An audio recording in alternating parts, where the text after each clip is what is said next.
Chapter 5, Supplemental Files, Infantry Tactics. Synopsis of Evolving Infantry Tactics for the Equestrian Armed Forces. By Lt. Tower Shield. Before I begin my summation, I feel that I must elaborate on the breadth of my own career. I do this not out of pride or egoism, but to establish my credentials in giving this analysis. I'm a career guards pony with over a decade's worth of experience across Equestria.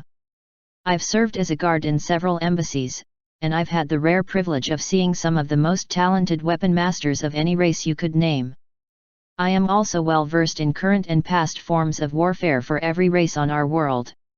At the time of writing, it has been over 3 months since military aid was first offered to and accepted by the humans against our mutual enemies, and the fighting is unlike anything I have ever experienced. The humans, and now us, fight an enemy that can strike nearly anywhere around the world with little or no warning, and they do so with a callous brutality that scars the soul.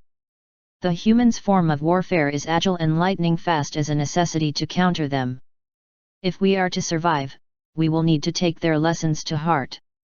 Below I will list the most major lessons that the equestrian volunteers have learned during their time on Earth, as well as my recommendations for assimilating them into our armed services as a whole. 1. Armor. Based on the reports by Twilight Sparkle and the information given by the humans after official contact, it was determined that the primary means of attack by the invaders was a heat-based projectile called plasma. An area struck by a plasma bolt feels like it is heated to temperatures above dragon fire in less than a second, which is catastrophic to unarmored beings, and it's enough to sear my coat from a near miss. Current guard armor is designed to defend against conventional types of damage, crushing, slashing, and piercing, and is completely ineffectual against plasma fire. Once this information was confirmed by Captain Steele firsthand, the princesses saw fit to have the entire volunteer division outfitted in suits forged from dragon scales and enhanced with as many heat shielding spells as could be managed in the field. The armor isn't as comprehensive in its protection against conventional damage as it lacks the hardened plate necessary for such protection. This deficiency is more than made up for with heat resistance and reduced weight. I'll go into the benefits of the reduced weight in a later section. The humans have also provided their own contribution to the volunteer armor packages. After the first deployments, their chief engineer created a series of supplemental armor pieces that could be affixed around the pony and over the dragon scale suits to provide further protection. I can personally attest to the quality of the human forged armor, as it stopped a blow that would have pierced or at least crushed the regular guard armor I wore during my years of service.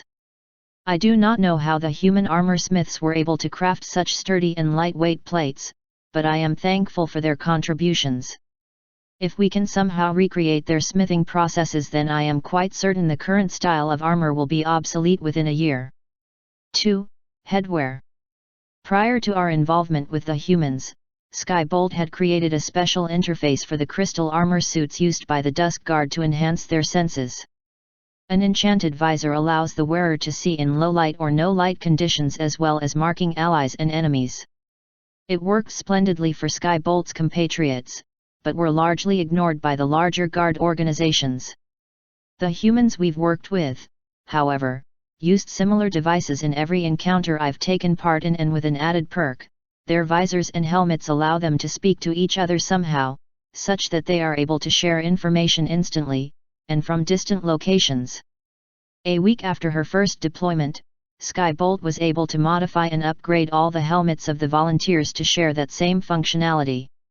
Staunch traditionalists might not understand the significance of such a development, especially when compared to other things the humans will no doubt share in the coming days, but I feel I must fully explain the potential impact of this development. It's been centuries since the last major deployment of the Guard, but they still train in the traditional battlefield communication methods of horns and magical lights if a unicorn is available. Griffin organizations have complex flag signals to relay messages to and from the front. Rumor also has it that the Minotaurs created a way to send their voice to distant places, but as with all things, they are not keen on sharing their inventions. Best case scenario: it can take several minutes for a squad officer's report to reach a field commander and several more minutes for orders to be relayed. All along the way signals can be mixed up and disaster might strike. In contrast, the humans are able to use their helmets to speak to each other on the battlefield as though they were standing next to each other, and their squad officers can relay messages up the command structure or to other squads in the immediate area instantly. Such communication need not even be verbal, as I survived an ambush set by our enemies when one squad sighted and marked enemies with their helmets which warned of their approach. The value of such communication cannot be overstated, given the nature of our enemy. 3. Reorganization. Due to the previous 2 points, a near-total reorganization from the ground up will need to be done to best take advantage of these developments.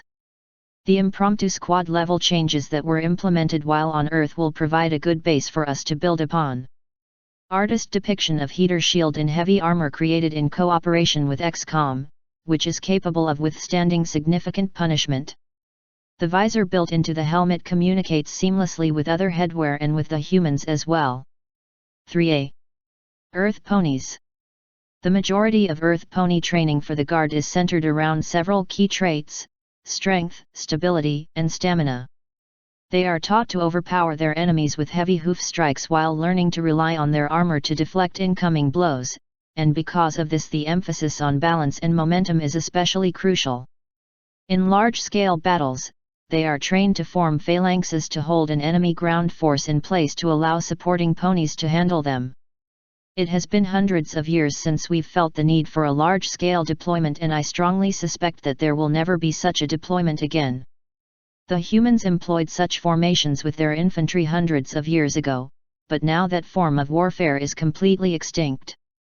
With the development and prevalence of ranged weaponry on their world, melee combat as a primary means of engagement is unheard of except in dire circumstances. Combining that with their communicators allows a smaller squad of humans to cover and defend a wider area. Defense on the individual level places far more emphasis on evading an enemy's attack or avoiding their line of sight to prevent an attack from being launched at them entirely. To compare, the current army-scale Earth Pony detachment is much like a turtle to weather enemy attacks. Human infantry detachments are more like a swarm of hornets that relies on speed and precision and just as much attack as defense. The training emphasis for the volunteers assisting the humans has thus shifted to other key traits.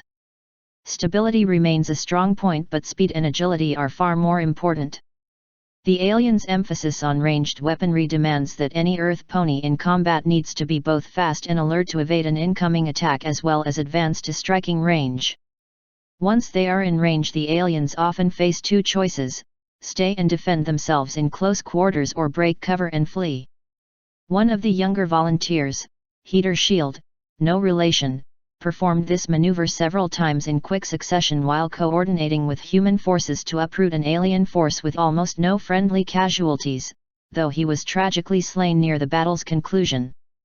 The surviving Earth Ponies took his example to heart and have taken to tailoring a patch in the likeness of Heater's QD mark, a golden shield, for their uniforms to mark themselves as veterans. The humans I have spoken to have also expressed some rather smug satisfaction upon seeing this in action, though that does require a little bit of explanation. As mentioned previously, the vast majority of their warfare is done at long range and melee is only used as a last resort. As such, when the aliens field monsters that are not only capable of getting into close range but also able to inflict terrible bloodshed, the humans struggled to find a countermeasure. The first is the specialists in their Mente Materia division, who are capable of dispatching the aliens with their magic, though the effort is very tiring for them. The second is redacted, but those are in short supply and only appear on the battlefield in dire situations. Now, with equestrian intervention, they are capable of turning the tides and using the aliens' tactics against them. The humans have taken to calling us flankers, and it's a label most of my fellow Earth Ponies wear proudly. I would be remiss if I did not acknowledge that Earth Ponies who fill this role face an extreme amount of danger. Even the most agile of ponies faces a significant chance of getting hit by enemy fire, and the dragon scale armor with the human carapace enhancements only goes so far to mitigate the damage. In the new squad-based formations, an Earth Pony will volunteer to take the flanker role while others will provide covering fire with plasma pistols, provided by the humans, though crossbows with sufficient modifications could also apply, and act as a melee deterrent. It is also worth noting that the Earth Pony contingent of the volunteers had almost no access to their magical talents due to the condition of the magical field on Earth, beyond their natural gifts of speed and strength, so those abilities were not factored into this evaluation. Artist depiction of Firecracker and 2 TK blades. Lighter armor allows for greater mobility and the goggles provide the same information interface that the helmets while not interfering with spell casting. 3b. Unicorns. Unicorns have always filled a crucial role in the Guard by fulfilling many roles both offensive and defensive, and this hasn't changed much over the past few centuries. Current unicorn training usually revolves around a jack-of-all-trades training style where they are trained in basic offensive and defensive spells as well as healing to fill most of the roles that might be needed in their given units. This theoretically allows unicorns to go where they're needed and fill any of the roles they were trained for. Even Shining Armor, who is better known for his shield spells, is trained in the basics of other spell schools so he can step in if needed. Human magical training emphasizes the opposite for 2 reasons. 1. They lack a teacher that is capable of breaking down the basic concepts and formulae needed to understand and try new spells. It is true that Twilight Sparkle taught some of the first humans about magic, but by her own admission they simply covered the absolute basics of spellcasting before she was returned home. Because of this, when a human develops magical talent, he or she is often encouraged to train extensively with that ability. If it is similar to an ability that another soldier possesses, they are tutored to increase their effectiveness. The second is more guesswork and conjecture based on my own observations in the field combined with several discussions I've had with Shining Armor and some other unicorns. When outside their armor, the humans almost always wear devices to block their connection to the power of the field, much like the horn locks we use on criminals who refuse to repent. In addition, the magic they are able to cast without their armor is dramatically weaker than when they are in the field of combat. My colleagues and I have come to the conclusion that the humans lack the ability to control their magic as easily as we do, which is perfectly understandable given that they are just learning how to use it again. They wear their magic suppressors to prevent wild magic while not practicing or in combat, though this doesn't explain how their magic gains power and precision while they wear their armor, but I'm getting off topic. After analyzing the tactics of the humans, the emphasis began to shift to unicorns with highly specialized talents. Much like the rangers in Equestria, unicorns were given the freedom to pursue more intensive training in the magic they were best at. Telekinetic practice with TK blades is required for self-defense at the minimum, but we are now seeing a significant increase in the individual effectiveness of each unicorn in their chosen role that justifies this shift in training. Shining Armor has become an absolute master in shield techniques to the point where he has begun to experiment with the basic traits of the shields themselves to either slow incoming projectiles, dissipate plasma fire as opposed to blocking it, or reflect incoming fire back at its source instead of simply blocking the damage. Nova Beam of the Dusk Guard continues to practice the basics of defensive and healing spells, but with his added practice with offensive magic, he has made his most destructive beam spells far more precise and efficient. With the aid of a Pegasus spotter, he's also now capable of indirect fire over obstacles to targets he himself cannot see. Dawn Triage, formerly from the Rangers and now part of the Dusk Guard, is an excellent example of this training method already in practice, as the Rangers encouraged such specialization in their healers. After saving so many lives in the field, one of the humans went so far as to call Dawn a thaumaturgist, which roughly translates to miracle worker in one of the human languages. She's still terrifying with those ropes, though. This specialization shouldn't be applied to the entirety of the arcanists in the Guard, however. The majority of the rank and file should still continue their comprehensive training for all schools, but specialists should be chosen to fill specific roles where appropriate.